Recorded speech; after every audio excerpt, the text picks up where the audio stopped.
The Raptors come up just short against the Dallas Mavericks. 111-110 is your final. Welcome to Raptors Tonight. I'm Randy Urban, joined by Leo Rautins, Jack Armstrong, and Paul Jones. Jonesy, I'll start with you. Raps almost clawed their way back in this one in that fourth quarter. It did look like they found some of that confidence they had against San Antonio, but it's just tough to come back against a guy like Luka Doncic. It is. And I'll say this. Let me throw a few things out for Leo and Jack to chew on when they're done. I thought the Raptors later in the game did a really good job on Luka and wearing him down. He was giving up the ball very readily when double teams came. Now, he's a smart player. He understands that. And I thought early in the game when the Raptors got the ball out of his hands, their rotations weren't quite there. I mean, it's tough to catch up to the ball when you take it out of Luka's hands and they got standstill shooters like Bullock and Finney-Smith and Hardaway. These guys, I mean, that's like shooting fish in a barrel for them. But I thought they did a better job of wearing Luka down late in the game. And it was their defense that kind of hurt them tonight. To your original point, Randall, we've always heard Nick Nurse use this mantra, just keep playing. Mm-hmm. And they didn't have a great whistle. And it was one of those where they decided, okay, if that's what the whistle is, we're going to find a way to adapt and we're going to get to the free throw line. And the idea of just keep playing reared its head. It manifested itself with the Raptors coming back and being within 1 point, even without Pascal Siakam. So, you can win a lot of games playing really hard. I thought they played really hard tonight, not necessarily smart or efficient the entire time, but they played really hard and they were right there. A couple little things on the cleanup and they win this game. Yeah, Jack, what issues were you seeing that they were having defensively? Well, I think Jonesy hit the nail on the head with a lot of the issues that they were having on the defensive end. I think a lot of their problem was their offense, in terms of the shot selection early, not protecting the ball. This team has played at a very fast pace this year and been great as well as protecting the ball. Tonight, that was not the case. And early in the game, Dallas was very reluctant to even send anyone to the glass. They were trying to get everybody back and take them out of transition. So, when you add it all up, I think the offense was as big a problem as anything else because it didn't set the defense up as much. But, you're going to have breakdowns, and when you have enough shooters, as Jonesy said, with Luka around it, you're going to have problems controlling that. But this is a good test for them and their defense.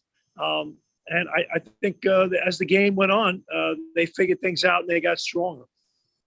Leo, how did you see it tonight? I thought they were a little loose defensively, especially with Luka. And he got it going at the start of the second half, and then later, as Jonesy said, you could see that when they really attacked him, he was giving it up pretty quickly. Mm-hmm. But mental mistakes. They didn't shoot the ball well, like Jack pointed out. But when you look down the stretch of the game, OG's foul reaching on Luka, that was a big foul. Yeah. Didn't need that. They also gave up 3 offensive rebounds in that same stretch that really hurt them. And then you look at that last foul they had. I mean, Luka missed a free throw, and they had him trapped at half court. They would have had a lot more time. I would gamble putting him on that free throw line again. But you waited too long to commit that last foul. So, it's still a great experience for all the guys on the floor because you don't have Pascal, you don't have Fred, right? So guys are going through this, and Scotty's been put in a big role with those 2 guys off the floor, and I thought he did a lot of good things, but ultimately made a few mistakes that really hurt them. Jonesy, it's really hard to come back against a team like Dallas because of Doncic. You have to get multiple stops in a row. And that's just so difficult to do when you have a special talent, a generational talent like him. Yeah. Look, he's good with the ball. I mean, there'll be one highlight that'll be all over the highlight shows tonight where he gave Precious everything in his bag. And Precious was right there with him. He pulled out everything in the bag. It was empty, turned upside down, every trick. And Precious was right there. And he makes a fall away where he ends up on his wallet and it goes down. Like sometimes good offense just beats good defense. And again, to the point both Leo and Jack have made, I thought the defense wasn't as solid. To me, when the Raptors, part of their identity, we talk about, playing at a fast pace. We talk about, getting out running, points off turnovers. And by the way, both teams turned it over the same amount tonight. The Raptors usually win that category and win the points off turnovers. Same number of turnovers, 19, 1 point difference for both teams in terms of points off turnovers. And so to me, the Raptors defense is at its best when they're going to keep coming at you, but when they dictate what the opponent is doing. I didn't think they were doing that consistently tonight. And then when you turn the ball over, like you said, you give a guy Luka extra opportunities like that and give him chances to roam in the open court or Dallas to get out and run. It makes it tough. But I'm going to go back to what I said before, Randall. Just keep playing. And they did. Mm-hmm. They were down 19 and they ended up losing it by a point. Yeah. And that's Jack with Scotty not doing much offensively. I think his first bucket came, just in the last seconds of the third quarter. Was Dallas doing something to take him out of the offense, or was he just a little bit more passive today?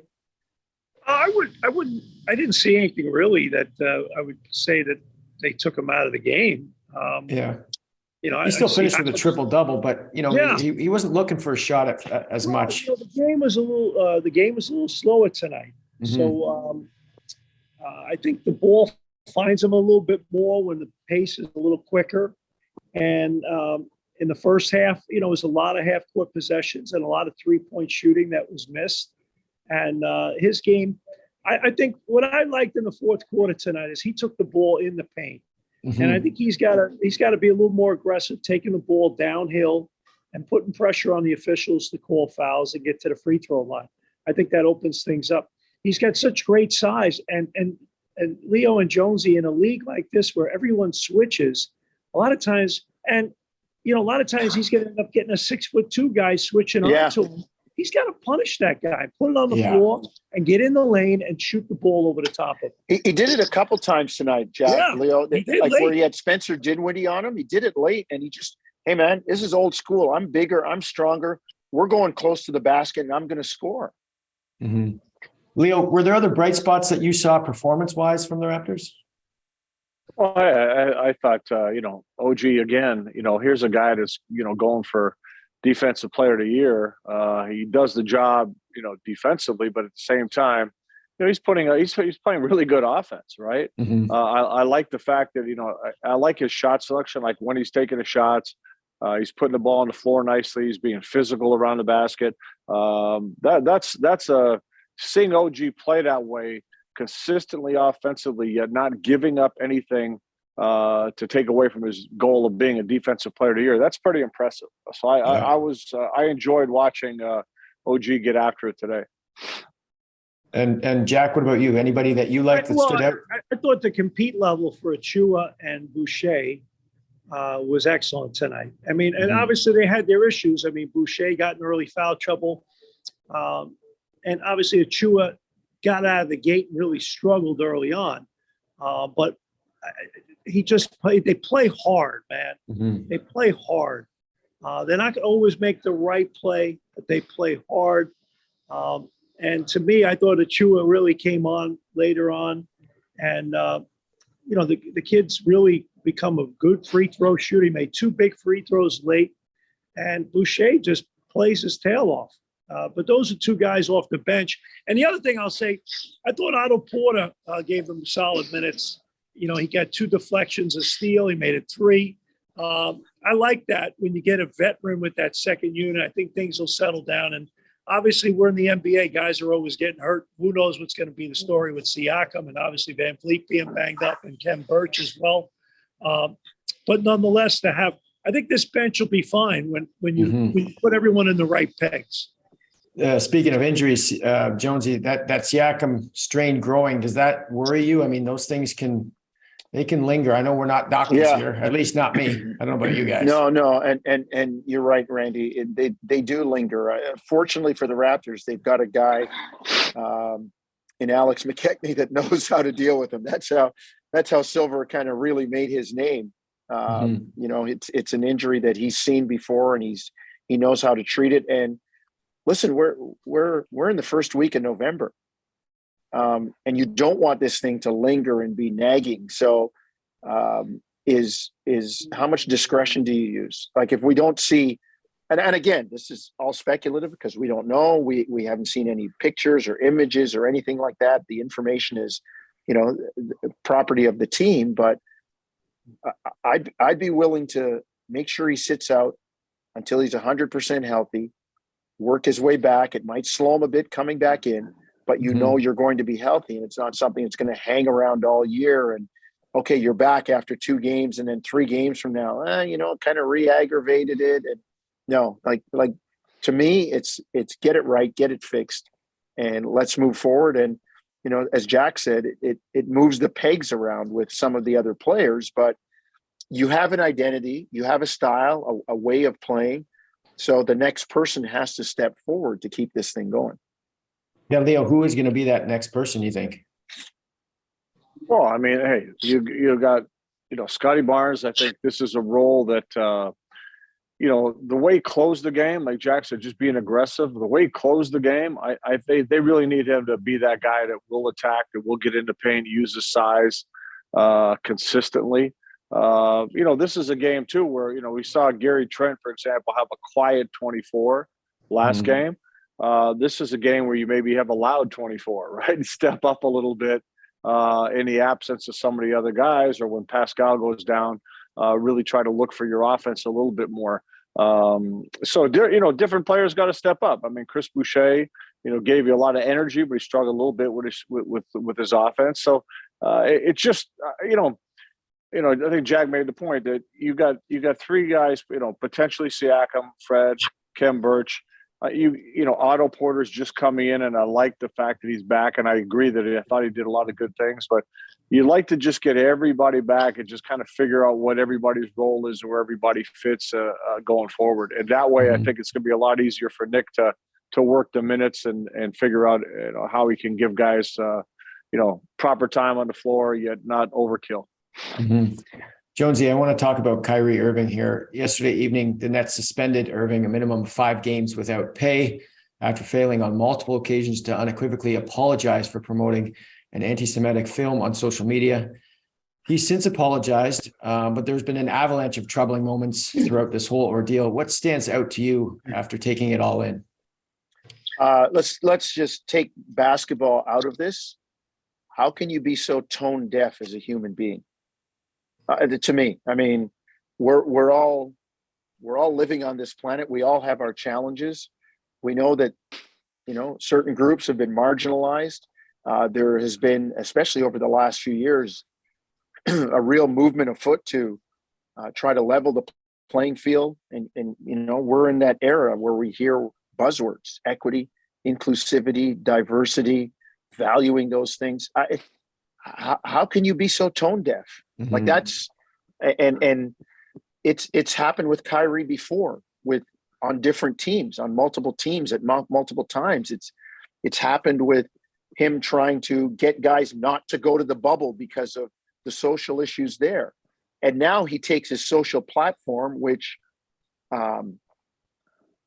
is quite significant, and to me abuses that platform by promoting anti-Semitism. And that maybe, and I shouldn't say maybe not intentionally, but he sees this. If you watch the documentary, the whole thing, form an opinion.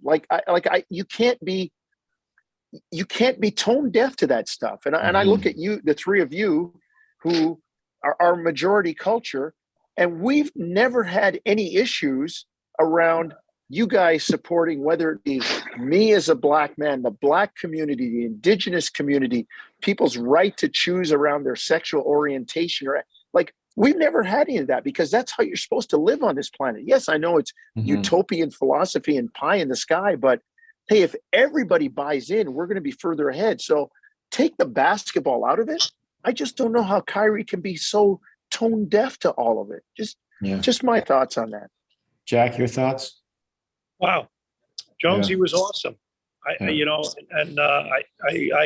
Jonesy was awesome. And I think, you hit the nail on the head from a personal perspective. And I think, clearly he doesn't value the privilege it is to play in the NBA, and so from a professional standpoint, now, you're hearing reports that Nike might pull the rug out and they're going to not produce his shoe. And little by little, you have that stuff going on. So, you had the whole issue with the COVID stuff and the vaccines. But I think he's reaching a point now, and we see this, whether it be with athletes, with movie stars, there comes a point where people say, okay, I don't have to deal with that stuff anymore from this guy, or, the risk isn't worth the reward. Mm-hmm. And I think he's moving that point where the other 29 teams are saying, is this worth it? Like, is he going to impact winning that much that he's worth putting on my team? I think he's putting himself professionally in a really tenuous position. And I can't say it any better than what Jonesy said it from a personal perspective, because he nailed it. Mm-hmm. These are the kinds of things that we need to stamp out once and for all. And, you just think that the NBA needs to put a hard stance on this. What do you think that the NBA should learn from this, and what else can they do? Well, I mean, the NBA has been a leader, and I mean, you look at again, the Black Lives Matter throughout the whole pandemic. I mean, the NBA has been a leader in trying to make things happen to help people and support people and lift people. So this definitely doesn't fit with the NBA in any way, shape, or form. I've said this before. Athletes really have to be careful, because you see in his apology, he goes, "I wasn't aware." Well, wait a minute. You can't, if you're not aware, shut up. Yeah. Okay. Don't post It's simple. If you're not aware, just shut up, because you're hurting people. All right. And I don't know if you guys saw, someone was just telling me that on Amazon, that movie, that documentary is now #1. Okay. Well, and Leo, that's scary. another point. Like, he's just given it the promotion. All the noise has made it popular. And my question is, if you're Amazon, why do you still have that up? Yeah, exactly. But again, he gave the platform now, right? He's pushed this. Obviously, there's some people just curious as to what it is, but how many people are into this thing right now that are going to be fueled by this? So you say you're sorry. Before you say you're sorry, be aware. Mm-hmm. Okay, be aware. And are you sorry if there's no backlash? I don't know. And maybe you better be sorry now, because you might not have a job. Your things are being taken away. Yeah, you're sorry now, but this, it's taken you a while to even say you're sorry. That means that I don't know. Again, it bothers me because, like I said, for the people that are marginalized, people that are being slighted, people that are being stepped on, we all, as Jonesy said, have to stop it. We all have to be a part of it, and if we're not, what's the point? And just from someone who grew up in Brooklyn, and the Nets haven't been in Brooklyn for that long, and they're still planting their roots. Brooklyn has a large African American community. It also has a very large Jewish community. And to turn that borough against you, if Brooklyn was an actual city, if it wasn't even part of the city of New York, be the 5th largest city in the United States. It's huge. Mm-hmm. And so, you're talking about a big Jewish population, and, you have a lot of those folks that are your fan base. So it's a big problem from an ownership, leadership perspective. And, they're going to have to get it right. And I'll say this too, on the other side, there's a lot of teams right now circling the wagon saying, hey, this is a great time to go get Kevin Durant, because that thing could implode. And the value that maybe the Nets had for him in the offseason they're not going to come close to getting that. Mm-hmm. Hey, All it's a right. good thing the world. Really It's that team. a good thing the world is flat, isn't it? It is not flat. Yeah. All right, guys. Yeah. Okay. Good to stop you there. Next, the Toronto Raptors will take on the Chicago Bulls at Scotiabank Arena on Sunday at 6 p.m. Eastern. And don't forget, you can join us at Real Sports after the game as we be eating. just kidding. That's Leo. And live streaming the game, live streaming the show on YouTube. Leo, I'm with you. You know, If Leonard, they put food there, that's what you're supposed to do, if I'm not mistaken. You are completely right. All right. Thank you for watching. We will see you next time. Thanks, Doctor. No food tonight. No food tonight, Leo.